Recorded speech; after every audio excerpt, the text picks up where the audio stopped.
Hello नमस्कार सर्वांना. कसे आहात सर्वजण? मजेत ना? मजेतच असतात अशी आशा आहे. तर आज मी आणि मिस्टर आम्ही दोघं जण निघालेलो आहे, संगमनेरला निघालेलो आहे. तर तिथं बँकेमध्ये पण काही काम आहे आणि आपल्या पंचायत समितीमध्ये पण काही काम आहे, तेवढं करायचं आहे. आणि त्याच्यानंतर तसंच मग आम्ही निझरनेश्वरला पण जाणार आहे. तर मग तुम्हाला दाखवते मी निझरनेश्वरचं मंदिर वगैरे सर्व. तर चला. इकडं आता आम्ही शिपलापूरमध्ये थांबलेलो आहे, पेट्रोल बूथवर थांबलेलो आहे. तर यांचं चाललंय आता पेट्रोल भरायचं काम. तर पेट्रोल भरून झाल्याच्या नंतर लगेच डायरेक्ट संगमनेरला जायचंय. मग काय मध्ये कुठं थांबणार नाही आहेत आम्ही.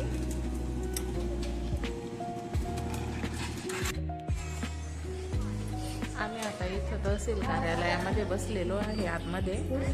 इथं जे आपलं रेशन कार्ड वगैरे सुरू करतात त्याचं हे डिपार्टमेंट आहे. इकडं वरती बघू शकता. आतमध्ये बसलेलो आहे. आज काय एवढी गर्दी पण नाही आहे, त्याच्यामुळे बसलेलो आहे आता इथं. 5 मिनिटात होईलच आता काम. आज एवढी गर्दी नाही तर इथं इथपर्यंत सगळे लाईनच असतात. पण काल बहुतेक सर्व्हर डाऊन असेल, त्याच्यामुळे आज काही एवढी गर्दी नाही तर मग सोमवार मंगळवार खूप गर्दी असते इथं. संगमनेरवरून जाताना आम्ही मग त्यानंतर निझरनेश्वर फाट्यावरून आतमध्ये गेलो. आतमध्ये जाताना खूप सुंदर वातावरण होतं. एंट्री केल्यानंतर देखील खूप अशी झाडे वगैरे आम्हाला दिसले. एकदम असं प्रसन्न वाटत होतं सगळीकडं. असे छान छान झाडं वगैरे दिसले का खूप मन प्रसन्न होतं. खाली ब्लॉक्स वगैरे त्यांनी छान काम केलेले आहे एवढ्यामध्ये. आणि मंदिराचा कळस खूप लांबून दिसतच होता. आम्ही दोघं देखील गेलेलो होतो दर्शनासाठी आतमध्ये. खूप छान प्रसन्न वाटत होतं. असं वाटतं तीनदा या ठिकाणी आलंच पाहिजे असं वाटत होतं. तर इथं बाहेर सुंदर असं तुळशी वृंदावन आहे. आणि मग इथून आपल्याला मंदिराची एंट्री आहे. तर इथं बघू शकता एकदम सुंदर असं हे पांडवकालीन मंदिर आहे. हे निझरनेश्वर मंदिर कोकणगावमध्ये येतं. हे संगमनेर तालुका आहे याचा. खूप सुंदर आणि एकदम पौराणिक मंदिर आहे हे.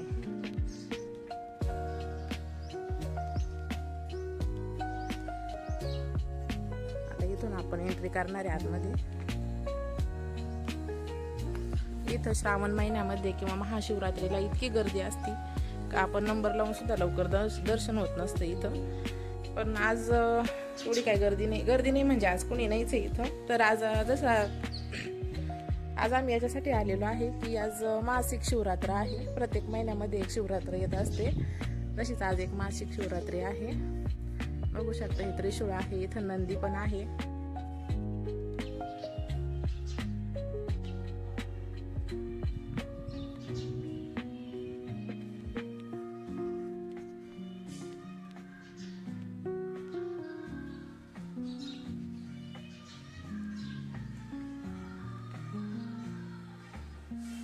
बाहेर कासव पण आहे.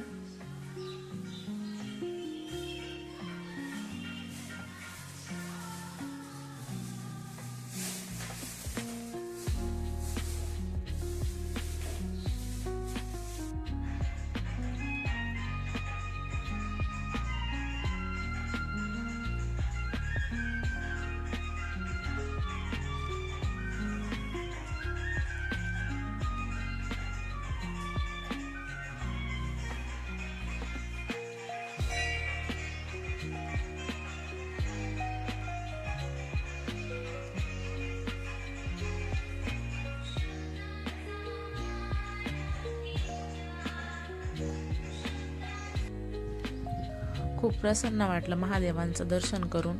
तर तुम्ही देखील एकदा कधीतरी वेळ मिळाला तर तुम्ही या ठिकाणी नक्की भेट देण्याचा प्रयत्न करा.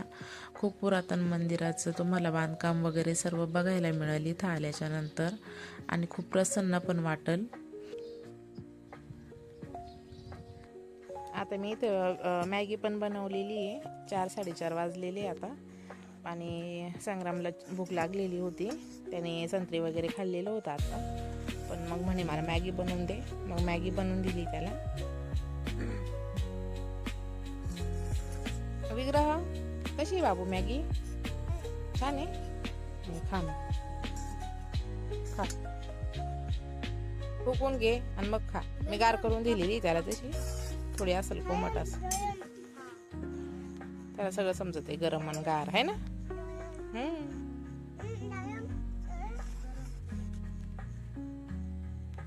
घ्या खाऊन. थोडीशी अशी हलव दादू, पटकन दिशी गार होईल. काय तू कसं हलवू? सूप आहे सूप. सूप ते गरम असते उलट.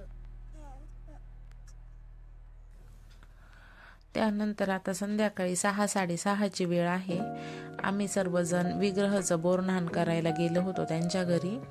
विग्रह हा माझा पुतण्या आहे, लहान्या दिरांचा मुलगा आहे. तर त्याचं आज बोरन्हाण होतं. मग तेव्हा आम्ही सर्वजण एकत्र आलेलो होतो. तर बघू शकता आम्ही खूप छान डेकोरेशन देखील केलेलं होतं. हे जे पतंग आहेत ते आम्ही घरीच बनवलेले होते आणि साधं सोपं आणि इतकं कमी वेळेमध्ये डेकोरेशन केलेलं होतं. बाहेरचं कोणी नव्हतं, फक्त घरातले सगळे मंडळी होते आणि छोटासा कार्यक्रम झाला पण खूप छान झाला आणि विग्रह पण खूप हॅपी होता.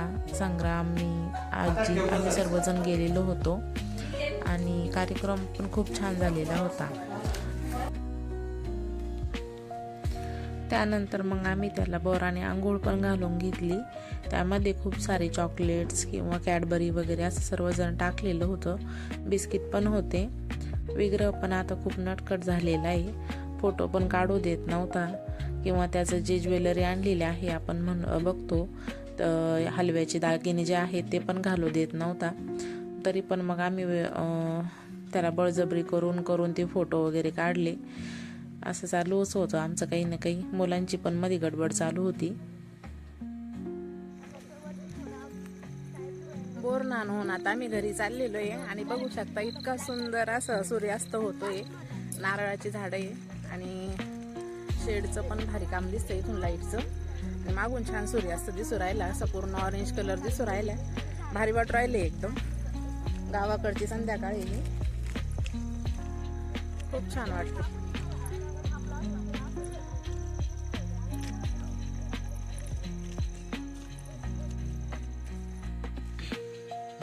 खूप सुंदर अशी गावाकडची संध्याकाळ झालेली आहे. 7 वाजलेले जवळजवळ आता बघू शकता. आता असं वातावरण आहे की आता संक्रांत झाल्याच्या नंतर बघा थोडा दिवस पण मोठा होत चालतो आणि रात्र लहान होत चालते. पण आज थंडी पण नाही एवढी, थंडी पण भरपूर कमी झालेली. संक्रांतीनंतर आता थंडी कमीच होईल. पण आज बघू शकता इतकी सुंदर असं मागं असं ऑरेंज कलर झालेला आहे. असं छान बघावंसं वाटू राहिले. हे दृश्य इतकं सुंदर आहे.